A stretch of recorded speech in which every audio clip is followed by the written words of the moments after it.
You're going to rot in here. The only way you're leaving is feet first."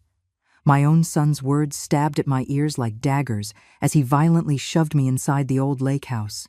The sound of the telephone shattering against the wooden floor was the last thing I heard before the lock turned from the outside.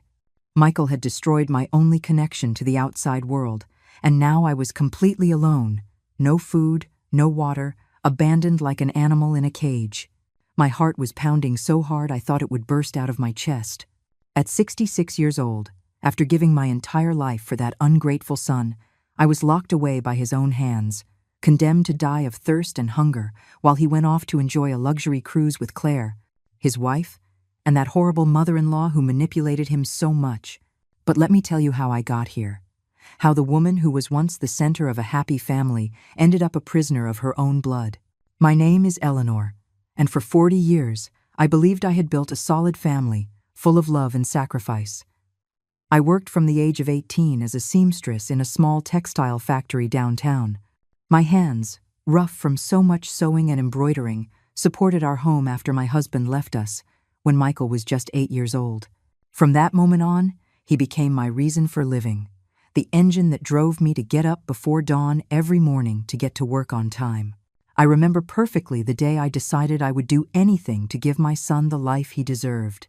It was a rainy Tuesday in October, and Michael came home from school crying because the other kids were making fun of his torn shoes.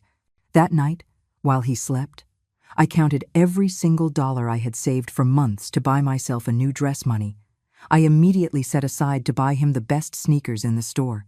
Seeing his smile the next day was worth more than any piece of clothing I could have ever bought for myself. And so the years went by. Every extra dollar, every hour of overtime, every moment of rest I sacrificed, it was all for him. When he turned 16, I worked double shifts to buy him the motorcycle he wanted so badly. At 21, I mortgaged my small house to pay for his engineering degree at the state university. I never complained, never held it against him. I firmly believed that a mother should give everything for her children, expecting nothing in return but their love and respect. Michael graduated with honors and got an excellent job at a construction firm. I felt like the proudest woman in the world watching him leave for work each morning in his smart suit and leather briefcase. My son is a successful professional. I would tell my neighbors with a smile that came from my soul. During those first few years after his graduation, our relationship seemed perfect. He visited me regularly, took me out to nice restaurants, and always told me how grateful he was for all my sacrifices. Everything changed when he met Claire. The first time he introduced her to me, something inside me recoiled. It wasn't just her cold, calculating demeanor, but the way she looked at my son, as if he were an investment to be protected from outside influences. Claire was a 32-year-old woman, tall, with perfectly styled brown hair and a smile that never reached her eyes. She worked as an administrator at a private clinic and made it clear from the very beginning that she considered Michael's family, specifically me, to be beneath her social standards. During the first few months of their relationship, I tried to get close to her. I cooked her favorite meals when they came to visit, bought her little gifts with my meager savings. I even learned to cook sophisticated dishes I knew she liked. But every gesture of love from me was met with a fake smile and sarcastic comments that my son either didn't seem to notice or, even worse, chose to ignore. "Eleanor, don't go to so much trouble," Claire would say in that syrupy voice that set my teeth on edge. "We don't need you to do all this. We're not children anymore." But I could see the disdain in her eyes, the contempt for the old woman who had raised the man she now considered her property. The wedding took place 2 years after they met, in an elegant hall that cost over $20,000. I, who had dreamed for years of the day my son would get married, felt like a stranger in my own family. Claire had organized everything without consulting me, from the guest list to the color of the flowers. When I tried to suggest that perhaps we could include some family traditions that had been important to us, she looked at me as if I had suggested something utterly ridiculous. "Eleanor, dear," she said with that condescension I was beginning to recognize, "this is a modern celebration. I don't think our guests would appreciate those antiquated customs." Michael, who used to defend me from any slight, simply nodded and changed the subject. On the day of the wedding, I sat in the front row wearing a green dress I had bought at a discount store, feeling small and invisible as I watched my son promise forever to a woman who had already begun to push me away. During the ceremony, when the officiant spoke about the importance of family and respect for one's parents, I saw Claire squeeze Michael's hand with a smile that sent a chill down my spine. That night, while clearing the dishes from the small dinner I had hosted at my house for our closest relatives, I overheard a conversation between Claire and her mother in the backyard. "Now that we're married, we need to set some clear boundaries," Claire was saying, in a voice I had never heard her use in front of me. "Michael is too soft with his mother. She thinks she can keep controlling his life. But those days are over." "You're right, darling," her mother replied with a cruel laugh. "Men need their wives to open their eyes about these things. A meddling mother-in-law can ruin a marriage before it even starts." I stood frozen behind the window, each word feeling like a slap in the face. The woman for whom I had made so much effort, whom I had tried to love like a daughter, was already plotting to cut me out of my own son's life. I finished cleaning the kitchen in silence, tears streaming down my cheeks, wondering if Michael knew what his new wife really thought of me, or if he had simply chosen to ignore it to keep the peace in his marriage. That night, for the first time in years, I went to bed with an emptiness in my chest that I didn't know how to fill. The following months confirmed my worst fears. Michael's visits became more and more sporadic, and when he did come, it was always with Claire, and for shorter and shorter periods. The conversations that once flowed so naturally between us became tense and superficial, constantly interrupted by subtle but hurtful comments from his wife. "Michael, don't forget we have that dinner with my parents," Claire would say whenever my son seemed to be enjoying our conversation. Or, even worse, "Honey, your mother looks tired. Maybe we should go so she can rest." As if I were a decrepit old woman who needed to be cared for instead of a vibrant woman who simply wanted to spend time with her son. But what hurt the most was seeing how Michael had begun to change. The loving, considerate son I had raised was transforming into someone distant, someone who seemed ashamed of his humble beginnings and of the mother who had sacrificed everything for him. The first time Michael spoke to me with contempt was on a Sunday afternoon, 3 months after his wedding. I had prepared his favorite meal, the same pot roast he had loved since he was a child, and I was eagerly awaiting his weekly visit. When he arrived, he was alone, which filled me with hope that we would finally have some quality time, just mother and son. But something in his eyes had changed. He was no longer the affectionate young man who would hug me at the door, but a stranger who greeted me with a cold kiss on the cheek and sat at the table as if fulfilling an annoying obligation. "Mom, we need to talk," he said as I served the steaming pot roast onto his favorite plate, the same ceramic plate decorated with red flowers that I had bought to celebrate his 16th birthday. "Claire and I have been talking, and we think it would be better if we started to have more space." His words hit me like a bucket of ice water. "Space? What does that mean, honey?" I asked, my voice trembling despite my efforts to keep it steady.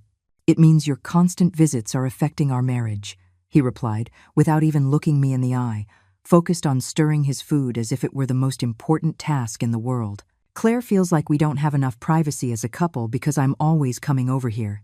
I sat down across from him, my legs shaking. "Michael, you only come once a week.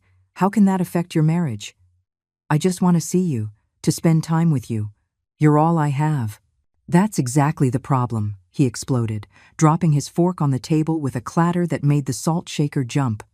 "I'm all you have. Don't you realize how smothering that is? I'm 30 years old, Mom. I can't keep being responsible for your happiness." His words were like daggers piercing my heart. The son I had worked day and night for whom I had given up any chance of remaking my life after his father left us, was telling me that I was a burden on his existence. "I never asked you to be responsible for my happiness," I replied, my voice breaking. "I only asked you to love me the way I've always loved you. Is that too much to ask?" "Love shouldn't be a prison," he retorted, repeating words that were clearly not his own, but Claire's.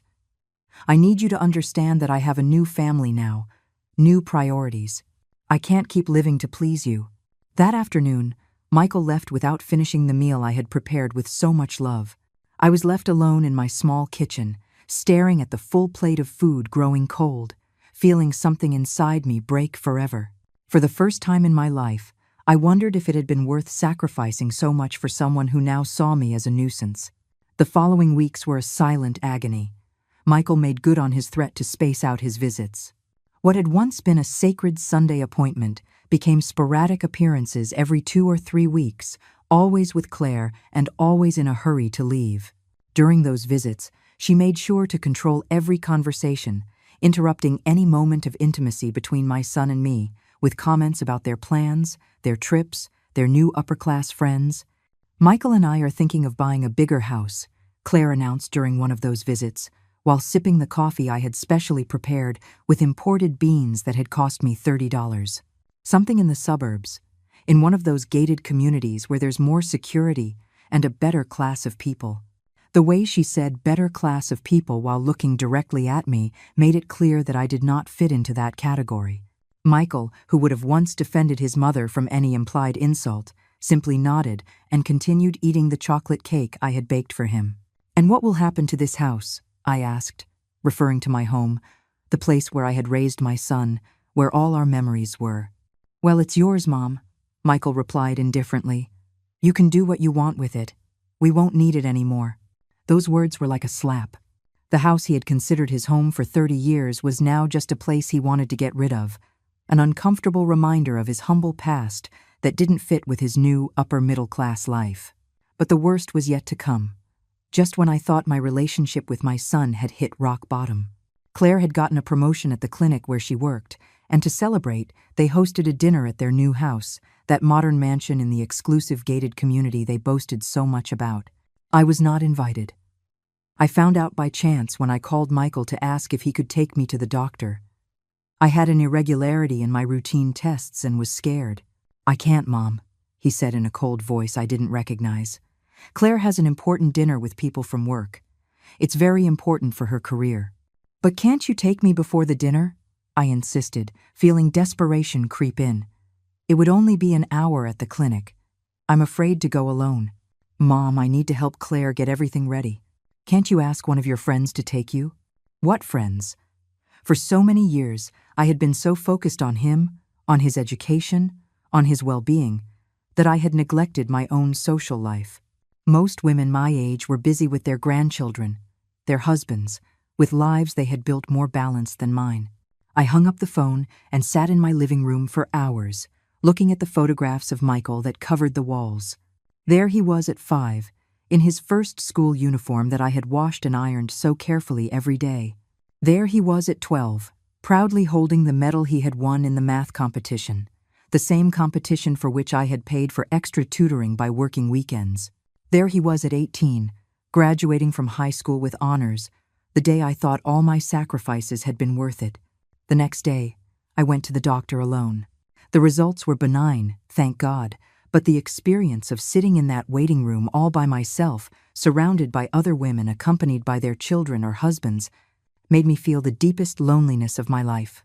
When I called Michael to give him the good news, his response was a curt, "That's good, Mom," before quickly changing the subject to tell me how successful Claire's dinner had been and how they had impressed all the important guests. It was then that I began to understand that I had lost my son forever. He hadn't died, but the loving, grateful man I had raised no longer existed. In his place was an ambitious stranger who was ashamed of his origins and had chosen a woman who systematically pushed away the mother who had given everything for him. The months passed, and the visits became even scarcer. Michael only showed up when he needed something. For me to store some important documents, to prepare a specific dish to impress Claire's bosses, to lend him money for some unforeseen expense that their new lifestyle demanded. "Mom, could you lend me $5,000? He asked during one of his rare visits. "It's for a down payment on a new car. Claire's broke down and she needs something more elegant for her job." $5,000 was almost all of my savings, the money I had saved penny by penny over the years in case of a medical emergency or a major home repair. But, as always, I couldn't say no to my son. "Of course, honey," I replied, my heart sinking. "When do you need it?" "Tomorrow would be perfect," he said with a smile that for a moment reminded me of the sweet boy he used to be. "I promise I'll pay you back in 3 months." That promise was never kept. Every time I mentioned the loan, Michael had a new excuse. Unexpected expenses for the new house, a work trip Claire needed to take, car repairs that had ended up being more expensive than planned. The day I hit bottom was a gray Tuesday in November, exactly 8 months after the loan he never repaid. I had been fighting a terrible flu for a week, with a high fever and a cough that tore at my chest. My 66-year-old body no longer responded as it used to, and for the first time in decades, I felt truly vulnerable and frightened. I called Michael, hoping he could take me to the doctor again, or at least spend a little time with me to make sure I was okay. His response froze me to the bone. "Mom, I can't come. Claire and I have a very important appointment with the architect to remodel the kitchen. It took us months to get an appointment with him. He's the most sought after in the city." "Michael, please," I begged, my voice hoarse with fever. "I just need someone with me for a few hours. I feel really sick and I'm afraid I might faint." "Can't you call a neighbor or something?" he replied with an irritation that pierced me like a dagger. "Claire says that independent adults should know how to take care of themselves without constantly depending on others." Claire says. Those 2 words had become the most painful phrase in my vocabulary. Everything my son thought, decided, or felt now passed through the filter of that woman who had managed to turn my loving boy into a cruel stranger. "I'm your mother, Michael," I said, tears mixing with the fever. "Since when am I others to you?" "Oh, Mom, don't be so dramatic. It's just a flu. Have some tea and rest. You'll get over it." He hung up without even saying goodbye. I stood there holding the phone for several minutes, feeling something inside me die for good. The son for whom I had sacrificed my youth, my money, my dreams, my chances at love, had reduced me to an annoyance that interfered with his important appointments. That night, as I lay in my bed shivering with fever and feeling more alone than ever, I made a decision that would change everything forever. I could no longer be the pleading mother, the woman begging for scraps of attention and affection from a son who clearly despised me. I had to find a way to reclaim my dignity, even if it meant losing my relationship with Michael for good. It took me 2 full weeks to recover from the flu. During that entire time, my phone remained silent. Michael didn't call a single time to ask how I was feeling, if I needed anything, if I was even alive. It was my neighbor Betty, a 70-year-old widow who lived next door, who took care of me. She brought me medicine, made me hot soup, and sat with me during the toughest nights. "Eleanor," Betty said to me one afternoon, while helping me change my sweat-soaked sheets, "it's not normal for a son to abandon his sick mother like this. Something is very wrong here." She was right, but admitting it meant facing a truth I had been avoiding for months. My son had become a heartless person, and I had been complicit in that transformation by allowing him to treat me worse and worse without setting any boundaries. When I finally recovered, I decided it was time to act. If Michael wanted to treat me like a stranger, then so be it. I would no longer be the smothering mother Claire wrote about. I would no longer be available every time he needed something. I would no longer be his personal ATM or his emergency cook. The first test came 2 weeks later, when Michael called as if nothing had happened. "Mom, could you make me that lasagna that Claire loves so much? Her parents are coming for dinner, and I want to impress them with a home-cooked meal." For the first time in 30 years, I said no. "I'm sorry, Michael, but I can't. I have other plans." The silence on the other end of the line was so long I thought the call had been disconnected. "Other plans?" he repeated. His tone of disbelief would have been comical if it weren't so pathetic. "What kind of plans could you possibly have?" "My own," I replied with a firmness that surprised even me. "I'm no longer available every time you need me, especially after you didn't care if I was dead or alive during my illness." "What are you talking about? It was just a flu. A flu that could have killed me, and you didn't even call to check on me." "Claire told me it was better to give you space to recover without pressure," he lied shamelessly. "Claire says, Claire thinks, Claire believes." I finally exploded. "When are you going to start thinking for yourself, Michael? When are you going to remember you have a mother who loves you?" "Don't start with your drama," he yelled back. "If you don't want to help me with a simple meal, that's fine. But don't come at me with emotional blackmail." He hung up violently, leaving me trembling, but, for the first time in months, feeling something akin to relief. The next few days were strange. On one hand, I felt guilty for denying my son something, but on the other, I experienced a sense of freedom I hadn't felt in years. I didn't have to watch the phone, waiting for his sporadic calls. I didn't have to emotionally prepare myself for his cold, calculated visits. For the first time in a long time, my house was truly my own. I used that freedom to reconnect with Betty and a few other neighbors I had neglected during my years of obsessing over Michael. I started taking walks in the afternoons, tending to my small garden, reading the books I had accumulated but never had time to enjoy. Slowly, very slowly, I began to remember who I was before I became solely Michael's mother. But my son was not willing to accept this new version of me. 3 weeks after our phone altercation, he showed up at my door unannounced, accompanied by Claire, and with an expression of fury I hadn't seen since his teenage years. "We need to talk," he said, pushing past me into the living room without waiting for an invitation. Claire followed him, wearing a purple outfit that probably cost more than my monthly salary when I worked at the factory. "Of course, make yourselves comfortable," I said sarcastically, but decided to remain calm. "How can I help you?" "You can start by explaining what's gotten into you lately," Michael said, sitting on the armchair where he used to curl up as a child for me to read him bedtime stories. "First you hang up on me, then you refuse to help me with a simple meal, and now the neighbors are saying you're bad-mouthing us." "Bad-mouthing you?" I asked, genuinely confused. "What have I supposedly said?" "Betty told her sister, and her sister told the lady at the market, that you said I was an ungrateful son who abandoned his sick mother." Claire intervened with a voice that feigned concern but dripped with venom. "Do you realize the damage that could do to Michael's reputation at work?" I was flabbergasted. It was true I had talked to Betty about my disappointment with Michael, but I never thought my words would travel so far, nor that my son would be more concerned about his reputation than about understanding my feelings. "Your reputation?" I asked Michael directly, ignoring Claire completely. "Is that your biggest concern? Not the fact that your mother felt abandoned when she needed you most?" "Oh, please!" Claire burst out before Michael could respond. "Eleanor, you're 66 years old. It's time you grew up and stopped behaving like a petulant teenager seeking attention." The silence that followed those words was deafening. I looked at my son, waiting for him to finally, after so many humiliations, stand up and defend the woman who had raised him. I waited for him to tell his wife that she had no right to disrespect me in my own home, to remember everything I had sacrificed for him. But Michael remained silent, staring at his shoes like a scolded child. Michael's silence was more painful than any insult Claire could throw at me. In that moment, seeing my 30-year-old son sit there like a coward while his wife attacked me in my own house, I understood that I had definitively lost the boy I had raised with so much love. "I see you have nothing to say," I said directly to Michael, feeling the rage begin to replace the sadness I had carried for months. "I see you're going to let me be disrespected in my own home without lifting a finger to defend me."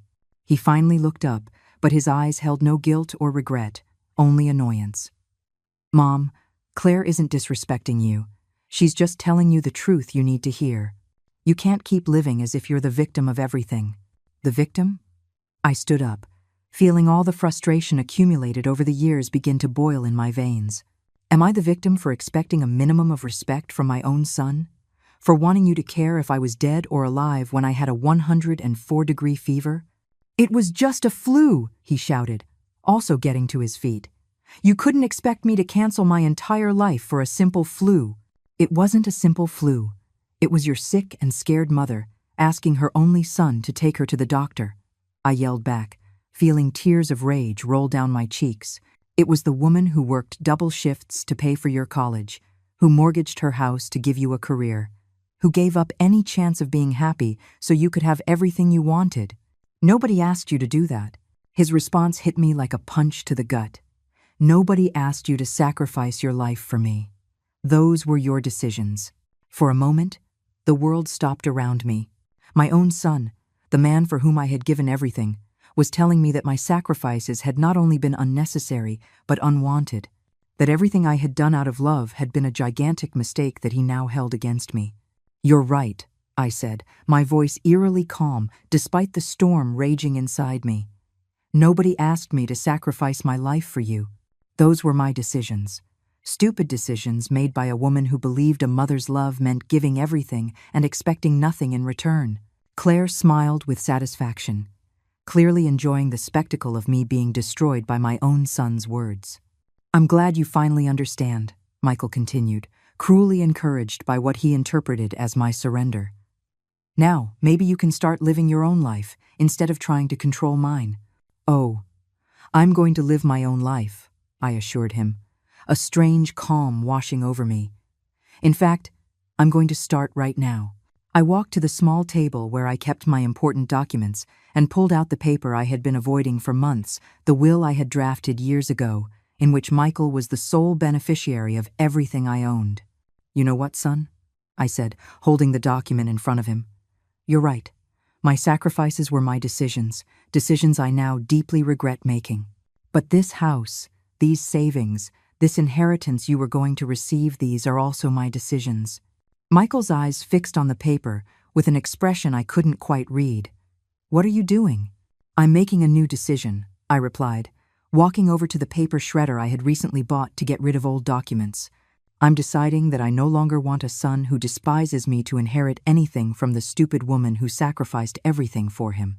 "Mom, wait!" he shouted, lunging toward me as I slowly fed the will into the machine. But it was too late. The document disintegrated into thin strips that fell into the bin like confetti celebrating my liberation. "What did you just do?" Claire asked, her sharp voice betraying her real concern for the first time.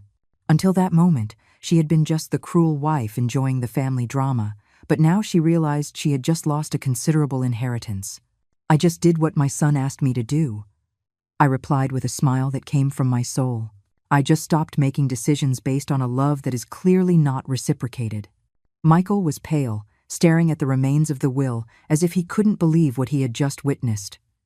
"Mom, you can't. You can't do that. This house, your savings.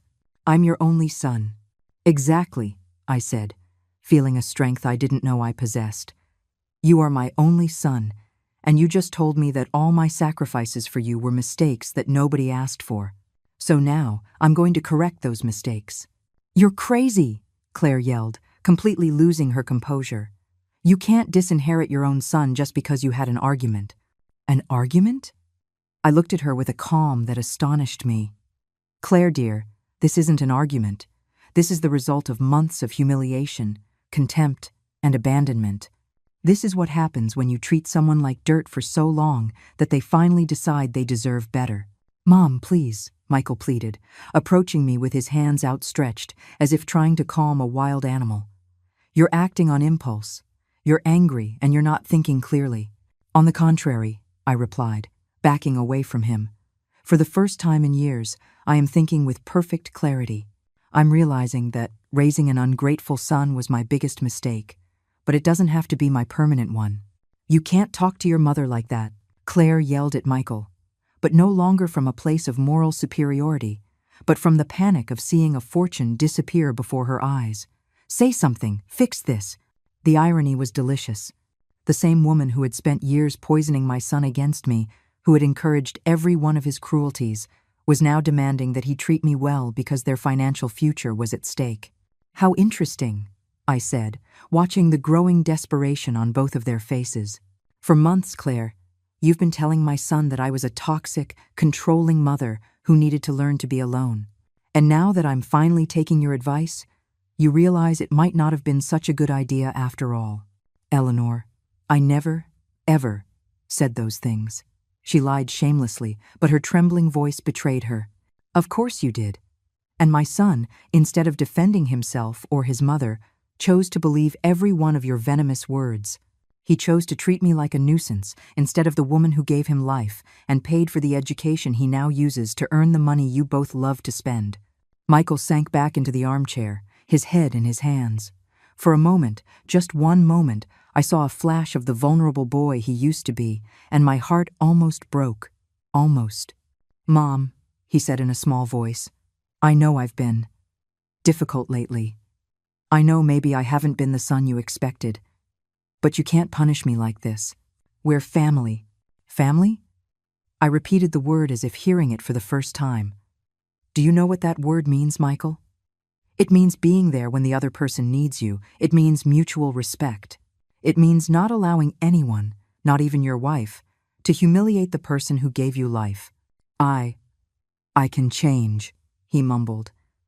But his words sounded hollow even to himself. No, I replied with a firmness that surprised me. I'm no longer interested in whether you can change. I'm no longer interested in being the mother who begs for scraps of affection from a son who clearly despises me. I've decided I deserve better than that. But we're your only family, Claire cried, now playing the emotional blackmail card she had so often criticized when it came from me. No, I smiled at her, a sweetness that contrasted brutally with my words.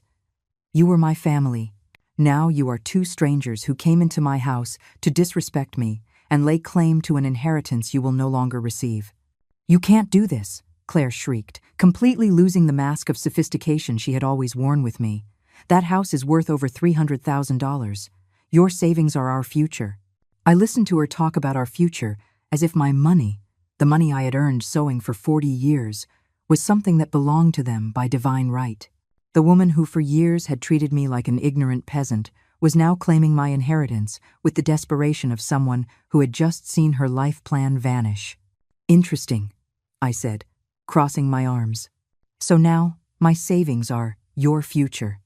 The same woman who told me I was a dramatic old woman who needed to grow up is now here demanding the money of that dramatic old woman. Michael shot to his feet, an expression on his face I had never seen before. It was a mixture of panic, rage, and something that looked dangerously like a threat.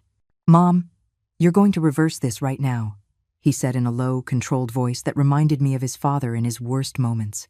You're going to call your lawyer, and you're going to make a new will where I am your sole heir.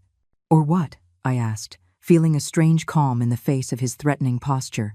What are you going to do if I don't, Michael? Or you're going to find out what it means to be truly alone, he replied, approaching me with slow, deliberate steps. Do you think anyone is going to take care of you when you're a helpless old woman? Do you think you'll be able to keep this house when you're 80 and can't even walk? His words were like daggers, but they no longer hurt me as they once did. The woman who had endured months of humiliation had died in the last 20 minutes. In her place, someone stronger had been born, someone who finally understood her own worth. I would rather die alone in a nursing home than continue living as the emotional slave of a son who despises me, I replied with a serenity that unnerved him. I would rather strangers take my money than give it to someone who treats me like garbage. Are you crazy? Marlene screamed again. Completely insane. Michael, do something. Your mother has lost her mind. I haven't lost my mind, I answered, heading for the front door. I've found it, and now I'm going to ask you both to kindly get out of my house.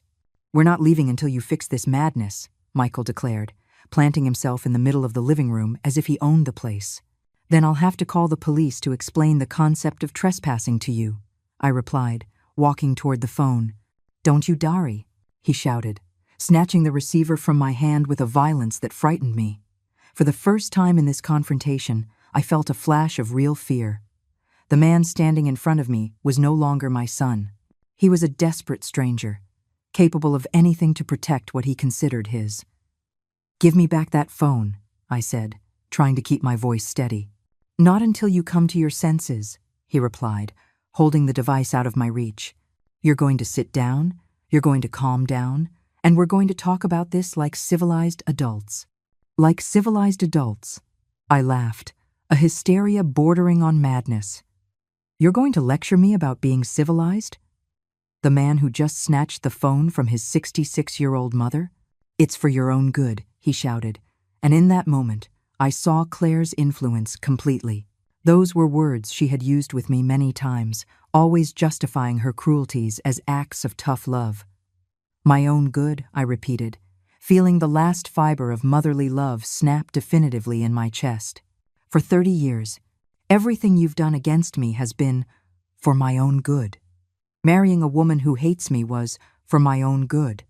Abandoning me when I was sick was for my own good.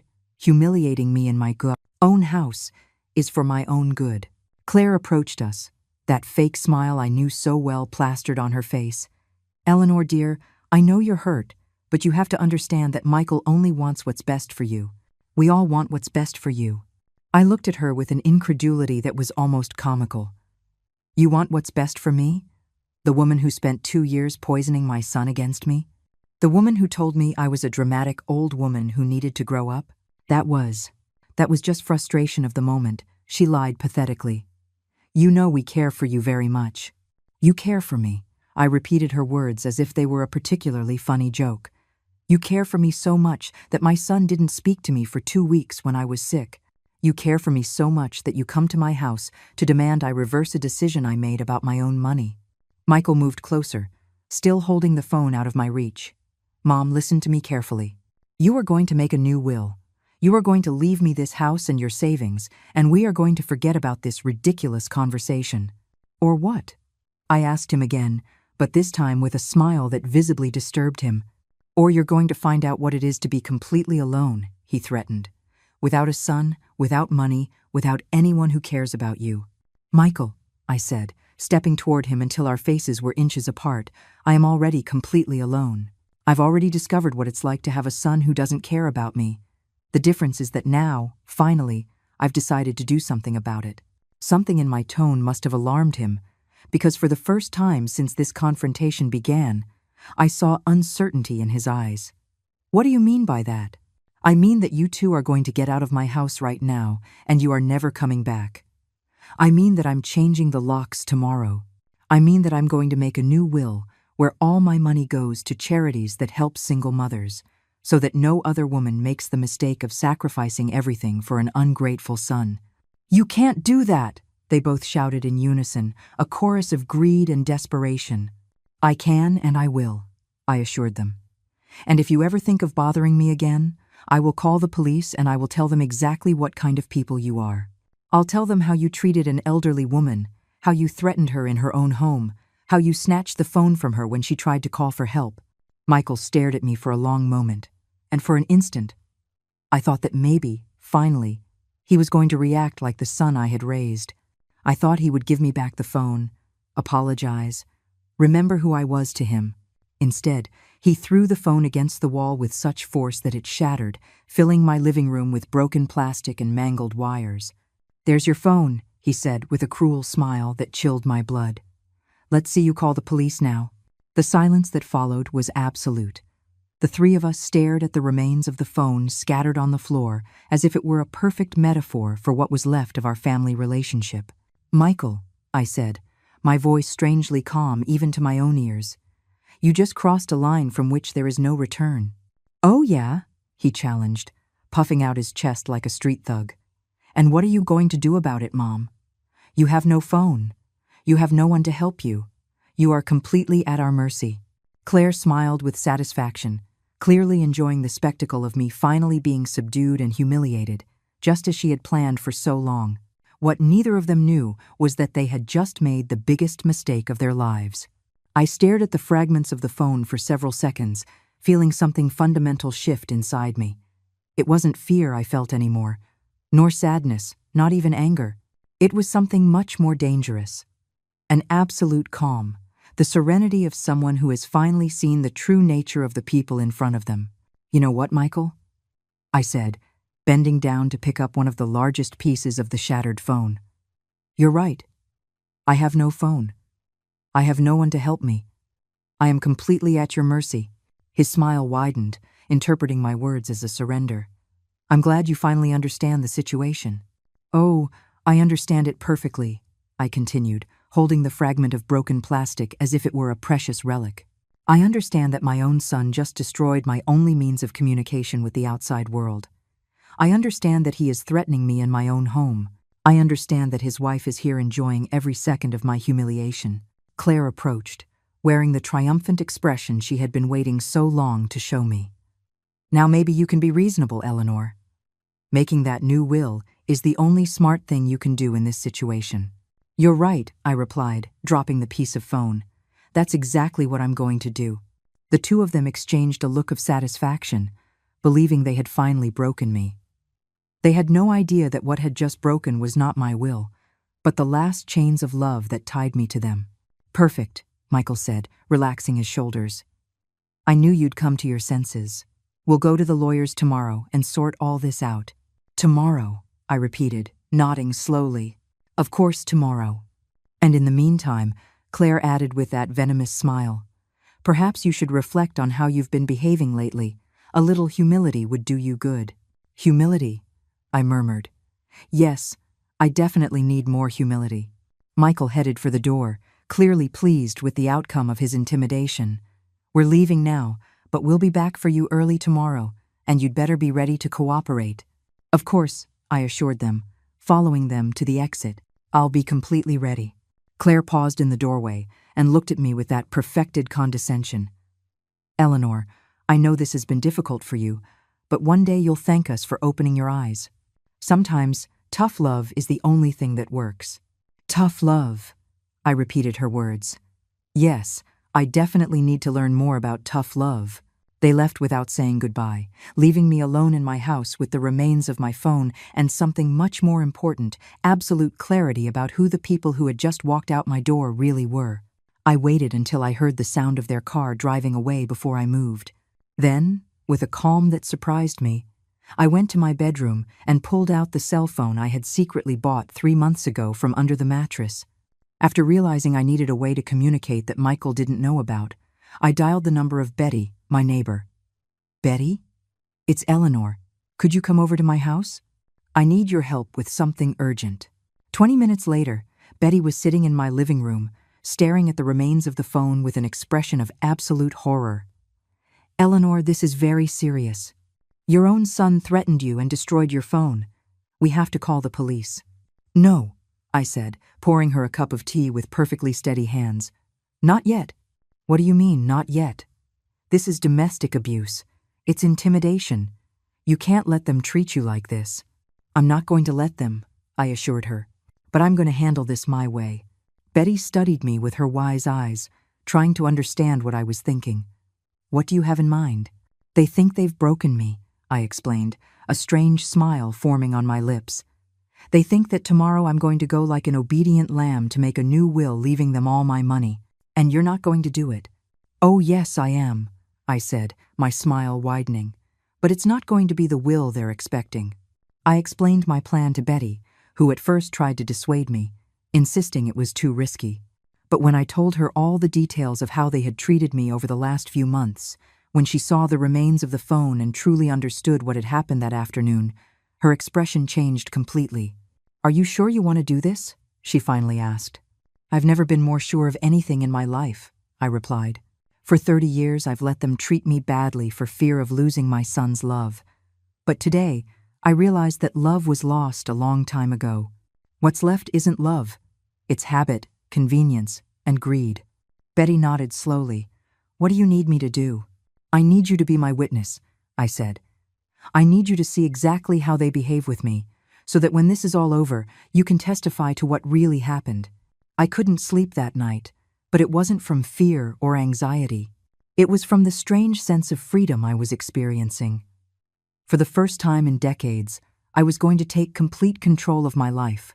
I was going to show Michael and Claire that they had completely underestimated the woman they thought they had tamed. At 6 o'clock the next morning, I called the lawyer who had drafted my original will. I explained that I needed to make some urgent changes and asked him to come to my house that morning before Michael and Claire arrived.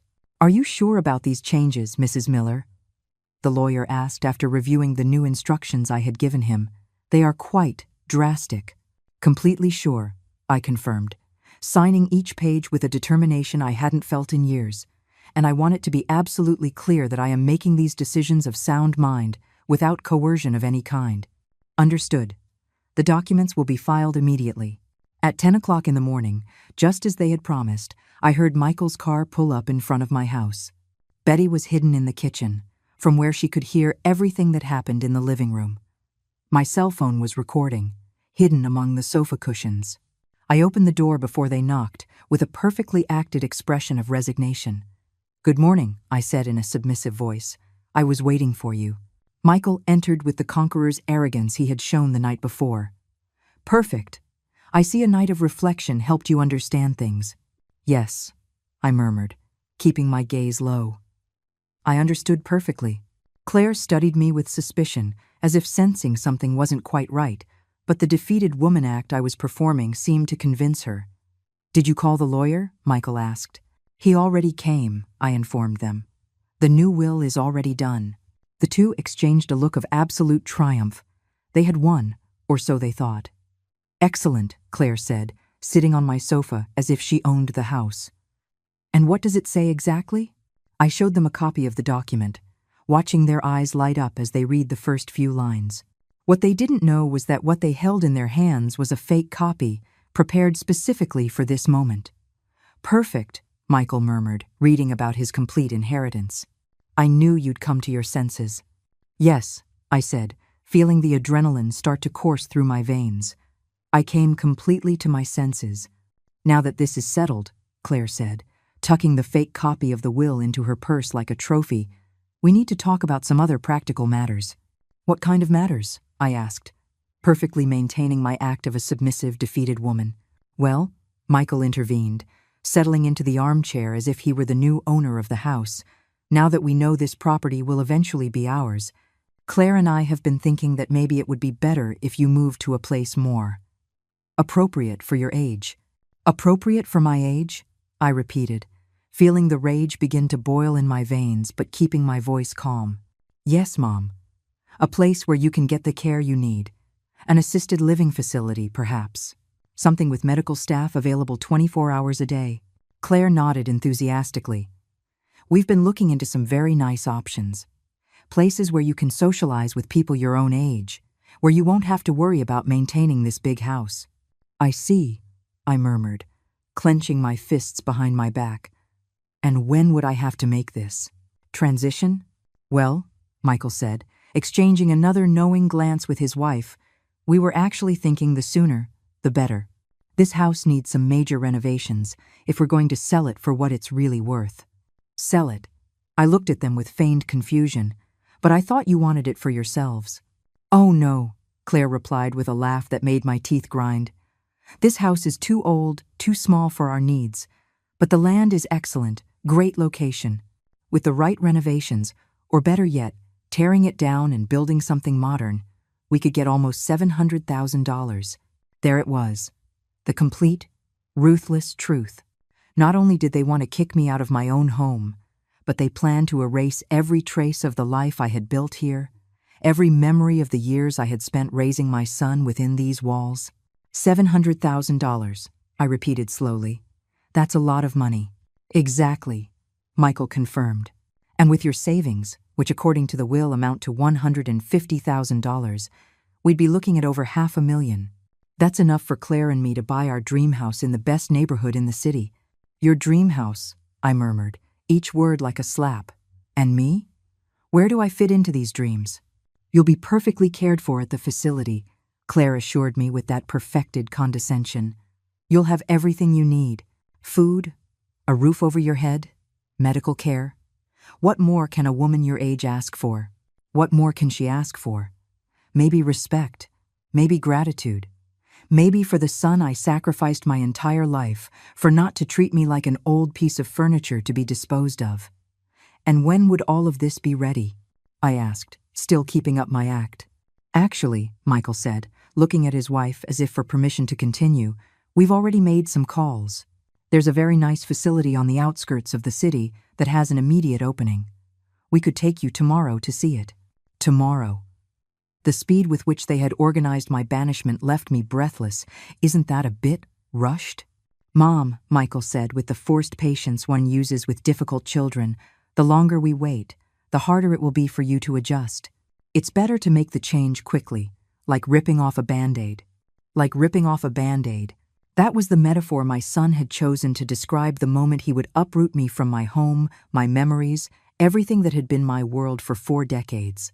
"Besides," Claire added, "we've already contacted some contractors to come and evaluate the property. One of them can come next week, but we need the house to be available." "Available?" I repeated. "Without me in it." "Exactly," she confirmed with a smile that made no attempt to hide her satisfaction. I stood in silence for several minutes, pretending to process all the information they had given me. In reality, I was savoring every second of this conversation. recording every cruel word, every ruthless plan, every display of the greed and contempt they had been hiding behind their masks of filial concern. "You know what?" I said finally, rising from the sofa with deliberately slow movements. "I think you're right. I think it's time I accepted the reality of my situation." The two of them visibly relaxed, interpreting my words as the total surrender they had been seeking. "I'm glad to hear you say that," Michael said, also standing up. "I know it's difficult, but you'll be happier this way in the end." "Happier," I nodded. "Yes, I'm definitely going to be happier." "So we'll go see the facility tomorrow?" Claire asked, already pulling out her phone to make some kind of arrangement. "Tomorrow," I confirmed. "But first, there's something I need to show you. Something important I found when I was organizing my things for the move." "What is it?" Michael asked with sudden interest.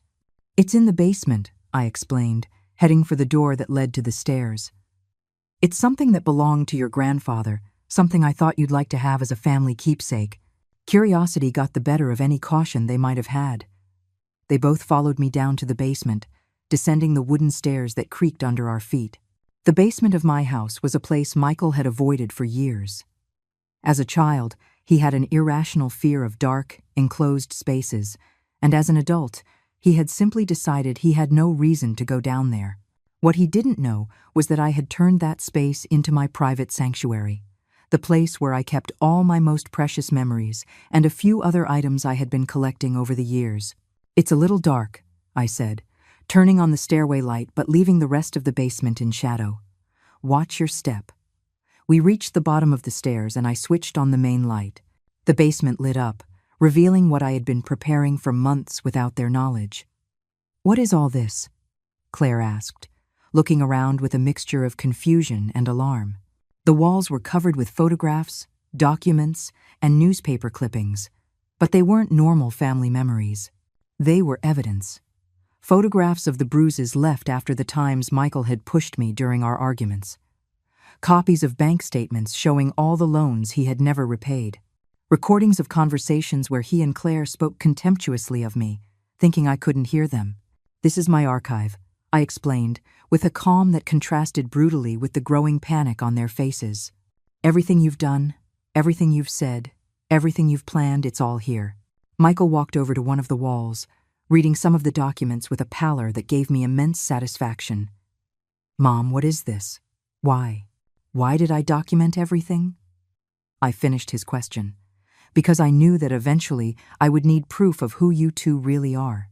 Claire had found the transcripts of some of her cruelest phone conversations. Conversations I had secretly recorded over the last few months. "This is illegal," she shouted, holding the papers with trembling hands. "You can't record private conversations." "Actually, I can," I informed her. "In my own home, I have the right to record any conversation. And considering I was documenting emotional and financial abuse, any court would find it completely justified." The silence in the basement was deafening. Michael and Claire moved between the evidence-covered walls like zombies, reading transcripts of conversations where they had planned my future without consulting me, looking at photographs that documented every humiliation, every moment of contempt they had made me suffer. "This over here," I said, pointing to a particular section of the wall, "is all the times you asked me for money and never paid back a single cent. In total, you owe me $47,000. Michael approached the documents, his face growing paler by the second. "Mom, those weren't loans. They were family help." "Family help." I laughed with a bitterness that came from my soul. "Is that what you call theft now? Because I have recordings of you here promising me you would pay back every cent." Claire had found the most compromising photographs, images of her going through my drawers without permission during her visits, documents proving she had been investigating the value of my property without my knowledge, even screenshots of her text messages making fun of me with her friends. "How did you get this?" she asked, her voice trembling with pure rage. "Your mistake, Claire dear, was completely underestimating the dramatic old woman you thought you had tamed," I replied. "Turns out this old woman learned how to use security cameras, recording apps, and many other modern tools during the months you thought she was losing her mind." In the center of the basement was a table with something neither of them had noticed until that moment, an open laptop with an active video call. "What is that?" Michael asked, approaching the screen. Oh, that, I said with a smile that came from my heart. That's my life insurance. For the last 20 minutes, everything we have talked about up here and down here has been broadcast live to several very important people. The screen showed multiple video windows, a lawyer specializing in elder abuse, a social worker, Betty from my kitchen, and, to my ultimate satisfaction, Mark, my neighbor, who worked as an investigative journalist for the local newspaper. Eleanor, the lawyer exclaimed from the screen. Are you okay? Do you need us to call the police? I'm perfectly fine, I replied, never taking my eyes off the faces of absolute horror on Michael and Claire. In fact, I've never felt better. Turn that off, Claire screamed, lunging for the computer. But I was faster and snapped it shut before she could reach it. Too late, I informed her. Everything is already recorded and saved in multiple locations. Your plans to put me in a home, your comments about demolishing my house, your confession about the $700,000 you expect to make from my property. Everything. Michael sank into an old chair I had in the basement, his head in his hands. Mom, what have you done? What I should have done months ago, I replied. Protected myself from you two. You can't use any of this, Claire yelled, waving the papers she had been reading. They're private conversations. It's an invasion of privacy. My dear, I said with infinite patience, documenting abuse is not an invasion of privacy. It's survival. I walked over to another section of the wall, where I had hung something that filled them with even greater terror, copies of recent legal documents. These here are particularly interesting, I continued. They are the lawsuits I'll be filing next week. One for financial elder abuse, another for intimidation and threats, and this last one for property damage for the phone you destroyed yesterday. You're crazy, Michael yelled, jumping to his feet. I'm your son. You can't sue your own son. My son? I looked at him with a coldness that made him recoil. My son died months ago, Michael. The person standing in front of me is a stranger who threatens me, destroys my property, plans to steal my inheritance, and put me in a home against my will. Tears started to roll down my cheeks, but they weren't tears of sadness. They were tears of liberation, of justice, of a satisfaction I had been waiting too long to feel. But that's not all, I continued, moving toward the most important document of all. This here is my favorite. I showed them a copy of the real will, the one I had signed that morning with the lawyer. Remember the will I showed you upstairs? It was a fake. This is the real one. Michael snatched the document from my hands, reading it with a desperation that gave me more pleasure than I had felt in years. This can't be, he murmured, reading line by line. You can't have done this. What does it say? Claire asked, trying to read over her husband's shoulder. It says, I inform them with a radiant smile that all my property and my savings will go to a foundation for single mothers struggling to educate their children. It says that not a single cent will go into the hands of people who treat the elderly like trash. Claire turned completely pale. You can't do that. We are your family. My family? I laughed until my ribs ached. My family doesn't threaten me. My family doesn't plan to put me in a home so they can sell my house. My family doesn't destroy my things when they don't get what they want. Mom, please, Michael pleaded, and for the first time in months, I saw something that resembled the son I had raised. I know we've been difficult with you, but I didn't know you felt this way. You didn't know? I snatched the will from his hands. You didn't know when you hung up on me while I had a fever? You didn't know when you allowed your wife to insult me in my own home? You didn't know when you threatened to leave me completely alone if I didn't do what you wanted? I was just frustrated, he stammered. I didn't mean those things. But you said them, and you meant them. And for months, you treated me as if I were a nuisance you had to tolerate until you could finally get rid of me. Claire had started to cry, but they weren't tears of remorse. They were tears of pure rage and frustration at seeing her perfect plan crumble before her eyes. This isn't over, she shouted. We'll contest that will. We'll prove you're not of sound mind. Go ahead, I said, stepping toward her until we were face to face. Try to prove I'm not of sound mind. Try to explain to a judge why a woman who meticulously documented months of abuse and neglect doesn't have the right to decide what to do with her own money. The silence that followed was absolute. They both finally understood that they had lost, that their greed and cruelty had been their undoing. Besides, I added, heading for the stairs, you forget that all of this is going to be in the newspaper next week. Mark already has all the material he needs to write a very interesting article about elder abuse in middle-class families. Your names, your photographs, your own words describing your plans for me. You can't do that, Michael yelled, following me up the stairs. That will ruin my career. You should have thought of that before you threatened your mother, I replied without looking back. We reached the main floor of the house, where Betty was waiting for us with a look of absolute satisfaction on her face. How did it go? She asked, though the devastated expressions on Michael and Claire's faces had already given her the answer. Perfectly, I replied. I think our guests are ready to leave now. Michael and Claire stood in my living room like statues, processing the magnitude of what had just happened to them. All their arrogance had vanished, replaced by a desperation that would have made me pity them if I hadn't been savoring every second of their destruction. Mom, Michael said in a broken voice I hadn't heard since he was a child, there has to be a way to fix this. We're family. We can find a solution. A solution? I looked at him with a calm that contrasted brutally with his panic. The only solution was for you to treat me like a human being. You had that chance for months, and you wasted it every single day. Claire had started pacing in circles, muttering to herself about lawyers and legal options, completely unable to accept that they had been defeated by the dramatic old woman they had so underestimated. Eleanor, she finally said, trying to regain some of her former composure, I know we've had our differences, but this is too extreme. You're destroying your own family. I didn't destroy anything, I replied. You two destroyed this family the day you decided my love was a burden and my money was your right. I'm just documenting the destruction you already caused. Betty stepped closer to me and put a protective hand on my shoulder. Eleanor, I think it's time for them to go. The police are on their way to take a formal report about the intimidation and the broken phone. The police? Michael turned even paler. Mom, please, don't do this. My job, my reputation, it will all be ruined. Your reputation, I repeated his words with genuine disbelief. To the very end, all you care about is your reputation. Not the pain you caused me. Not the years I wasted loving you unconditionally. Just your precious reputation. It's not just that, he shouted, and for a moment I saw a flash of the violent temper he had shown the day before. It's my whole life, my career, everything I've worked for.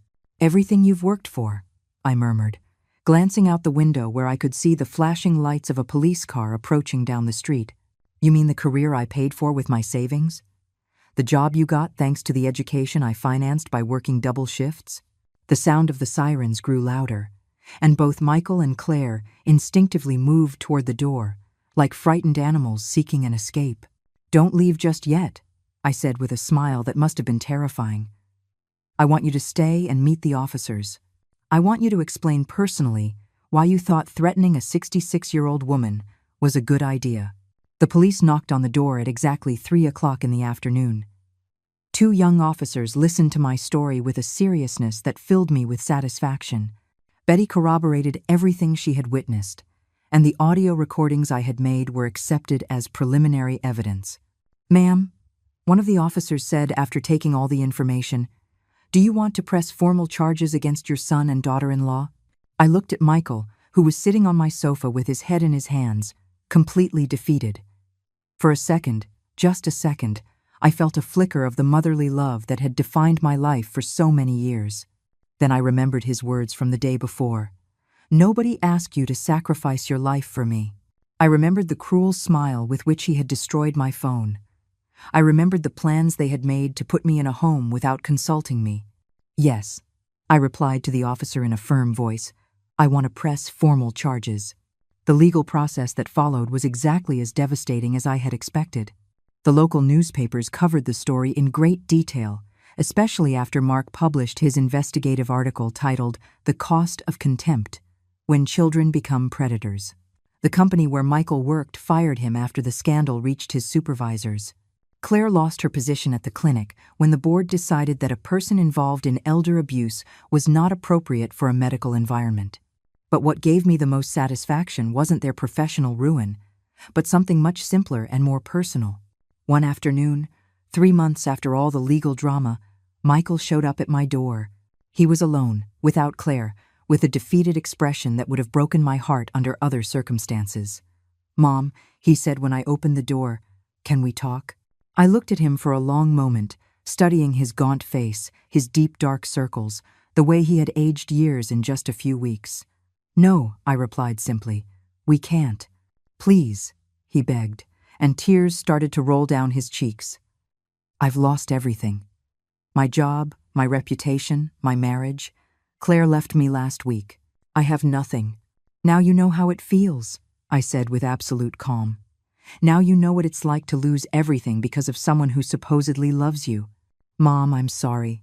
I'm sorry for everything. I know I was terrible to you. I know you didn't deserve any of what we did to you. But I'm your son. There has to be some way to fix this." For a moment, I felt the familiar temptation to comfort him, to open my arms and forgive everything as I had done so many times before. But then I remembered something I had learned during these months of freedom. Forgiveness without consequences isn't love. It's cowardice. "Michael," I said, keeping the door partially open, "for 30 years, I forgave you every cruelty, every slight, every moment you treated me as if I were less important than anything else in your life. I forgave you because I thought that's what loving mothers do." "Exactly," he exclaimed, trying to step closer. "You're my mother. You love me." "I loved you." I corrected him. "I loved the sweet boy who used to hug me when he had nightmares. I loved the ambitious young man who promised me that one day he would pay me back for everything I had sacrificed for him. But that boy, that young man, they died a long time ago. The person standing in front of me is a stranger who chose greed over love, who chose cruelty over gratitude. I can change," he cried desperately. "I can be the son you want again." "I don't want you to change for me," I said, beginning to close the door.